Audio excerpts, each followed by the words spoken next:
দিয়ে ভালো করে মাখতে হবে। মেখে নিয়ে খানিকক্ষণ রেখে দিতে হবে।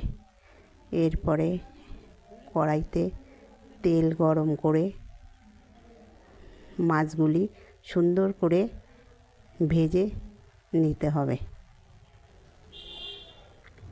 তুলে নিয়ে ভালো করে ভেজে তারপর তুলে নিতে হবে।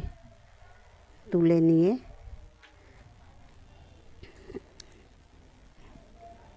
ভেজে তুলে নিয়ে কড়াইয়ের মধ্যে তেল, জিরে, আদা, রসুন বাটা আর দিয়ে নাড়াচাড়া করতে হবে।